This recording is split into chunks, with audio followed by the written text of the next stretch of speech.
திரு மதிவாணன், திசை திருப்பக்கூடிய ஒரு முயற்சி, தமிழக மக்களை புறக்கணிக்கக்கூடிய ஒரு போக்கு அப்படின்ற ஒரு குற்றச்சாட்டு திரு ஜி.கே. நாகராஜ் முன் வச்சிருக்காரு. உண்மைதானா? இல்லை, அதாவது ஜி.கே. நாகராஜ் தூக்கத்தில் பேசுகிறாரா இல்லை நினைவாக பேசுகிறாரான்னு தெரியல. ஒரு விஷயம் தெளிவாக பார்த்துக்கணும். என்னைக்கு மோடி அவர்கள் ஆட்சிக்கு வந்தாரோ இந்த 2014 இருந்து அவர் என்ன சொன்னார், முதல்ல 3 மடங்கு நாங்கள் உயர்த்தி கொடுத்துருக்கோன்னாரு. 2013 இந்திய பட்ஜெட் வெறும் 16 லட்சம் கோடி, இன்றைக்கி 48 லட்சம் கோடி. அப்போ 3 மடங்கு வளர்ந்துருக்குல்ல, அப்போ 3 மடங்கு கொடுத்து தானே ஆகணும். அப்படின்னு பார்த்தா நீங்கள் கொடுத்துருக்கீங்களான்னு பார்த்தா இல்லை. நீங்கள் தமிழுக்கு நிதியை குறைச்சிருக்கீங்க, விளையாட்டுத்துறைக்கு நிதி குறைச்சிருக்கீங்க, தமிழ்நாட்டுக்கு வெறும் 20 கோடி கொடுக்குறீங்க, உத்தரப்பிரதேசம் குஜராத்துக்கு 400 கோடி விளையாட்டுத்துறைக்கு மட்டும் நிதி ஒதுக்குறீங்க. இது என்ன விஷயன்றது அவர் தெரிஞ்சு சொல்கிறாரா தெரியாமல் சொல்கிறாரா எனக்கு தெரியல. ஆனால் தயவு செஞ்சு பேசணும். நல்லா இருந்த திட்டக்குழுவை கலைச்சிட்டு நிதி ஆயோக்குன்னு ஒரு அதிகாரம் இல்லாத பண்ணியிருக்கீங்க. இந்த பட்ஜெட்லேயே விவசாயத்துக்கு நிதி நீங்கள் குறைச்சிருக்கீங்க, உணவு மானியத்துக்கு நிதி குறைச்சிருக்கீங்க, உணமானியத்துக்கு நிதி குறைச்சிருக்கீங்க. நீங்கள் எங்கேயுமே நிதியெல்லாம் ஏற்றிலாம் கொடுக்கல. தயவு செஞ்சு புரிஞ்சுக்கணும். அதே மாதிரி பார்த்தீங்கன்னா 10 மாநில முதலமைச்சர்கள் புறக்கணிக்கிறாங்கன்னும் போது 2013 திட்டக்குழு கூட்டத்தில் மோடி அவர்கள் என்ன பேசினார் கொஞ்சம் யோசிச்சு பார்க்கலாமா? இல்லை நான் வீடியோ தரட்டுமா? அதுக்கு நிதி ஒதுக்கவில்லை அப்படின்ற குற்றச்சாட்டை தொடர்ந்து எல்லா இடத்துலையுமே எதிரொலிக்குது. ஆனால் இதை முறையாக சொல்ல வேண்டிய இடம் இது. பிரதமரை பார்த்தோ நிதியமைச்சரை பார்த்தோ ஒட்டுமொத்த தேசமே உற்று நோக்கக்கூடிய நிகழ்வில் தானே உங்களுடைய குரலை இன்னும் வலுவாக சொல்ல முடியும். இல்லை, எனக்கு தெரிஞ்சு இந்த நாட்டில் பெரிய அதிகார மையம்னா நாடாளுமன்றம் தான் நான் நினைக்கிறேன். அந்த இடத்துல நீங்கள் கோட்டை விட்டீங்க, நிதி ஆயோக்கில் பேசி மட்டும் என்ன செஞ்சிட போகிறீங்க? நீங்கள் சார் அவர் பேசினார், இந்த கள்ளக்குறிச்சி கல்வராயன் மலை பற்றிலாம் பேசுகிறாரு இல்லை. நான் கேட்குறேன், மணிப்பூரை பற்றி இந்த நாடே கோட்டை விட்டுட்டேன்னா என்ன அர்த்தம்? யாரை சொல்கிறீங்க? எதை குறிப்பிட்டு சொல்கிறீங்க? புரியல. அந்த விஷயத்தை நாடாளுமன்றத்திலேயோ நிதி ஆயோக்லயோ முக்கியமான பேச வேண்டிய பேசாம கோட்டை விட்டுன்னு சொல்றீங்களே, எதை குறிப்பிட்டு பேசுறீங்க? நான் பேச வேண்டிய இடமே அதுதான், அங்கேயே பேச விடல. நீங்க நிதி ஆயோக்ல கலந்துக்கிறேன்னு சொல்லி நான் சொன்ன வார்த்தை நல்லா புரிஞ்சுங்க. பேச வேண்டிய அதிகார மையம் உச்சன்றது நாடாளுமன்றம் தான், அங்கதான் பேசணும். அங்கேயே நீங்க பேச விடுறதில்ல. 144 பேரை சஸ்பெண்ட் பண்ணி வெளியில அனுப்பிச்சிட்டு 14 லட்சம் மக்களை பிரதிநிதிப்படுத்தக்கூடிய எம்பிக்கள் இருக்கக்கூடிய அவைக்கும் 6 கோடி பேரை பிரதிநிதிப்படுத்தக்கூடிய முதலமைச்சர்கள் பங்கேற்கக்கூடிய அவைக்கும் வித்தியாசம் இல்லையா? இல்லை, நீங்க யாரை நியமிக்கிறா? நிதி ஆயோக் நாடாளுமன்றத்தை நியமிக்குதா இல்லை நாடாளுமன்றத்துக்கு தேர்ந்தெடுக்கப்பட்ட அதிகாரிகளால் இது நியமிக்கப்படுதா? அப்போ யாருக்கு பவர் அதிகம்? நீங்க எனக்கு ஒரு விஷயம் தெளிவா ரெண்டு ஃபோரம் இருக்கு. ஒன்னு நாடாளுமன்றம் அப்படின்றது ஒரு ஃபோரம், நிதி ஆயோக் அப்படின்றது ஒரு ஃபோரம். இன்னைக்கு பேச வேண்டியது நிதி ஆயோக். நிதி ஆயோக் வாய்ப்பை திமுக தவறு விட்டதா? நிதி ஆயோக்ன்றதுக்கு நீங்க அதுதான் மதிப்பை கொடுக்கறது இல்லையா மோடி? இந்த நாட்டில் எந்த அமைப்புக்கு மோடி அவர்கள் மதிப்பு கொடுத்தாரு? சிபிஐ, இடி, இன்கம் டேக்ஸ் இல்ல யாருக்காவது எந்த அதிகார மையத்துக்கு அவர் வேலை செய்ய விட்டாரு? இதுல மட்டும் வேலை செய்ய விட்டுற போறாரு சார். நான் என்ன கேட்கறேன்னா, முதலமைச்சர் பிரதமர் மேல நீங்க வைக்கக்கூடிய குற்றச்சாட்டு சரி, பட் நிதி ஆயோக்கு மதிப்பு கொடுக்கிறதா இருந்தா முதலமைச்சர் போயிருக்கணும் அப்படின்ற ஒரு விமர்சனத்தை பாஜக சொல்லுதே. நாங்க தான் சொல்றோம், எந்த அமைப்பையும் நீங்க செயல்பட விடலையா? நிதி ஆயோக் மட்டும் நீங்க எப்படி செயல்படுத்தீங்கன்னு தானே நாங்க கேட்கிறோம். அதே தானே நாங்க கேட்கிறோம். இப்போ இந்த வீடியோவை பாருங்க. இதுல மோடி அவர்கள் பேசின வீடியோ. இந்த வீடியோவில் அவர் என்ன பேசியிருக்காரு?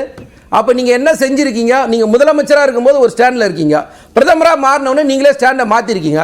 நீங்கள் ஆட்சிக்கு வந்தோடனே ஒரு ஒன்றா சொன்னார்னா, make in India, start up India, skill India, black money எடுத்துன்னு வந்துடுவேன், 15 லட்சம் போட்டுருவேன், 2 கோடி பேருக்கு வேலை கொடுத்துருவேன், கங்கையை தூய்மைப்படுத்திடுவேன். இந்த மாதிரி மோடி அவர்கள் பேசின விஷயங்கள். இதில் எதை அவர் செஞ்சார்? இதை எதையுமே அவர் செய்யல. இதை பேச வேண்டிய நாடாளுமன்றம். நிதி ஆயோக் அதே அளவுக்கு முக்கியத்துவம் வாய்ந்ததுதான். முதலமைச்சர் போறன்னு சொல்லி ஒத்துக்கொண்ட இடம் தான் அது. நாங்க திரும்பவும் சொல்றோம், பட்ஜெட்டுக்கு முன்னாடி நாங்க சொன்னோம், பட்ஜெட்ல நீங்க எங்களை முழுசா புறக்கணிச்சிருக்கீங்க. நாங்க தெளிவா சொல்றோம், வெள்ள பாதிப்புக்கு நீங்க நிதி ஒதுக்கல. அதே மாதிரி மெட்ரோ ரயில் திட்டத்துக்கு நீங்க நிதி ஒதுக்கல. கோவை மற்றும் மதுரை மெட்ரோ ரயில் திட்டத்தை பத்தி எந்த இடத்துலையும் பேசவே இல்லை.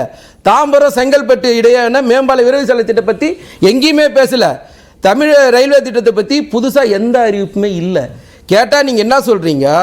இன்றைக்கி ஒரு அமைச்சர் சொல்கிறாரு, எல்லாரை விட நாங்கள் நிதி ஒதுக்கி இருக்கோன்ட்டு. இன்றைக்கி இவங்க சொல்கிற மாதிரி ரயில்வே திட்டத்தில் நிதி ஒதுக்குன்னு தான் இவங்க சொன்னால் கூட, அப்படியே பார்த்தாலும் 16வது இடத்துல தான் தமிழ்நாடு இருக்குது.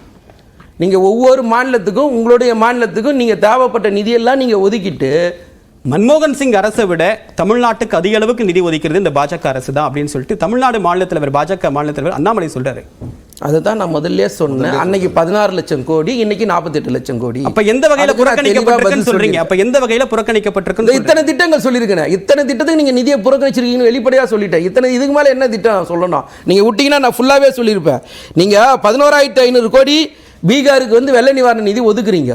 போன வாட்டி நாங்கள் நிவாரண நிதி கேட்டது எவ்வளோ? 37,906 நிதி கேட்டால் நீங்கள் வெறும் 276 கோடி கொடுத்துட்டு 0.07% தான் நாங்கள் கேட்டதுலேயே நீங்கள் கொடுத்துருக்கீங்க. இந்த பட்ஜெட்டில் மழை வெள்ள நிவாரணத்தை பற்றி ஏதாவது ஒரு இடத்துல தமிழ்நாடு பாதிக்கிறதை பற்றி நிர்மலா சீதாராமன் பேசியிருக்காங்களா? நாங்கள் தமிழர்கள்னு பேசுகிறாங்கல்ல, நீங்கள் தேர்தல் பிரச்சாரத்துக்கு 9 தடவை வந்தீங்கல்ல, நீங்கள் உலக அலுவலகத்தையும் தமிழ்நாட்டை பற்றி பேசுகிறேன்னு சொன்னீங்கல்ல. வழக்கமாக பட்ஜெட்டில் வந்து திருக்குறள் இருக்கும், ஆத்திச்சுவடி இருக்கும். இந்த வாட்டி பட்ஜெட்டுக்கு நிதியும் கிடையாது, திருக்குறளும் இல்லை. அப்போ நீங்கள் எதுக்கு இந்த பட்ஜெட் எங்களுக்கு?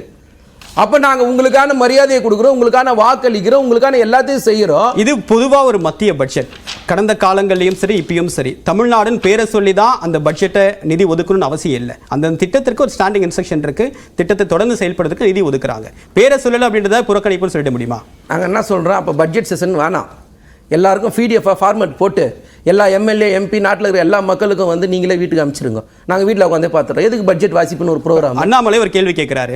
தமிழ்நாடு சட்டமன்றத்தில் பட்ஜெட் உரை வாசிக்கப்படும் போது 20க்கும் அதிகமான மாவட்டங்கள் பேரை உச்சரிக்கல அப்படின்னு சொல்றாரு. அப்போ 20 மாவட்டங்கள் புறக்கணிக்கப்பட்டதா கருத்தா இருக்கா? நாங்கள் ஒவ்வொரு திட்டத்தையும் வெளிப்படையாக பேசுகிறோம்.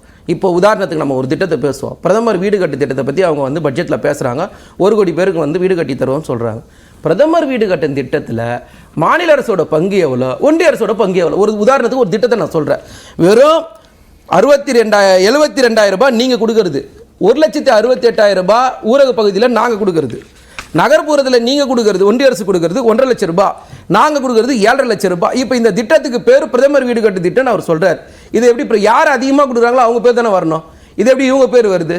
அப்போ நீங்கள் சொல்கிற திட்டங்கள் எல்லாமே பொய்யா ஸ்டிக்கர் ஒட்டிட்டு இருக்கீங்க. இப்போ உதாரணத்துக்கு இந்த பட்ஜெட்ல எடுத்துங்களேன், நாங்கள் தோழி விடுதின்னு ஒரு திட்டத்தை சொன்னால் அந்த திட்டத்தை நீங்கள் காப்பி அடித்து என்ன பண்ணுறீங்க? வேலை செய்கிற பெண்களுக்கு வந்து நாங்கள் விடுதி கட்டி கொடுப்போம்னு சொல்லுவோம். இதை தான் நாங்கள் ஆல்ரெடி 3 வருஷமாக செஞ்சுட்டோமே. நான் முதல் திட்டம்னு சொல்லிட்டு நாங்கள் படிக்கிற பசங்களுக்கு வந்து பயிற்சி கொடுக்குறோம். இதை நாங்கள் செஞ்சால் நீங்கள் என்ன பண்ணுறீங்க? 1 கோடி இளைஞர்களுக்கு வந்து நாங்கள் 500 முன்னணி நிறுவனங்களுக்கு பயிற்சி கொடுப்போன்னு சொல்கிறீங்க. இப்போ இது யாரோட திட்டம்? எங்கள் திட்டமா உங்கள் திட்டமா? நாங்கள் ஆல்ரெடி 3 வருஷமாக இதை செயல்படுத்துகிறோமா இல்லையா? அப்போ நாங்கள் செயல்படுத்துகிற திட்டத்தை நீங்கள் காப்பி அடித்து செய்கிறீங்க. இது எப்படி சாத்தியப்படும்?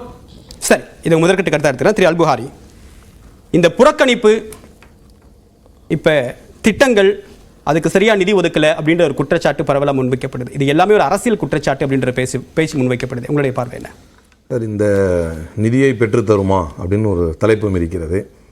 எல்லோரும் பேசுவதை பார்த்தால் அல்லது இந்த விவாதம் செல்லக்கூடிய போக்கை பார்த்தால் நிதி ஆயோக்கு போய் கலந்துக்கிட்டால் தான் நிதி கிடைக்கும் என்பதை போன்றது ஒரு தோற்றம் இருக்கிறது. National institution for transforming India என்கின்ற தலைப்பில், ஏன்னா இதுக்கு முன்னால் இது நிதி ஆயோகம் இல்லை, சமீபமாக 7-8 வருஷமாக இது 9 ஆண்டுகளாக இருக்கிறது. நிதிங்கிற மீனிங்கே வந்து வேறு மீனிங்கில் தான் அது வச்சுருக்கிறாங்க, NITI அப்படின்னு. இங்கே இது புறக்கணிக்கப்பட்டிருப்பது வெறும் நிதிக்காக மட்டுமல்ல, கூட்டாட்சி தத்துவத்துக்கு எதிராக ஒரு போரை தொடுத்திருக்கிறது பாஜக. குறிப்பாக பாராளுமன்றம் மற்றும் இப்போ நீங்கள் ஏற்கனவே கேட்ட கேள்வியின் அடிப்படையில், விவாதிக்கப்பட்ட விஷயங்களின் அடிப்படையில், பாராளுமன்றம் ஒரு பக்கம், நிதி ஆயோக் ஒரு பக்கம் அப்படின்னு வச்சுக்கிட்டா, பாராளுமன்றத்தில் நேரடியாக பிரதமரை பார்த்து விவாதங்களை முன்வைக்க முடியும். ஃபினான்ஸ் மினிஸ்டரினுடைய வாதங்களுக்கு எதிர்வாதங்களை வைக்க முடியும். அதை மக்கள் மன்றம் அறிந்து கொள்ளவும் முடியும். இன்னைக்கு வந்து மம்தா பானர்ஜி அவர்களுக்கு என்ன நடந்திருக்கிறது, நல்ல வேளை அவங்க போய் கலந்துக்கிட்டதுனால அது பாராளுமன்றம் தான் சுப்பீரியர் எல்லாத்தையும் விட. அங்கே இழைக்கப்பட்ட அநீதியை எப்படி, நாங்கள் இழைக்கப்பட்ட அநீதி என்பது எப்படி இருக்குது அப்படின்னா, it is a direct war that has been waged against federalism. அதை தான் தயவு செஞ்சு புரிஞ்சுக்கணும் எல்லாரும். கூட்டாட்சி தத்துவத்திற்கு எதிராக தொடுக்கப்பட்ட போரை பிரகடனப்படுத்தி நீங்க இவ்வளவு பெரிய தாக்குதலை உண்டாக்கிட்டு மீட்டிங்கு வா அப்படின்னு கூப்பிடுறீங்க.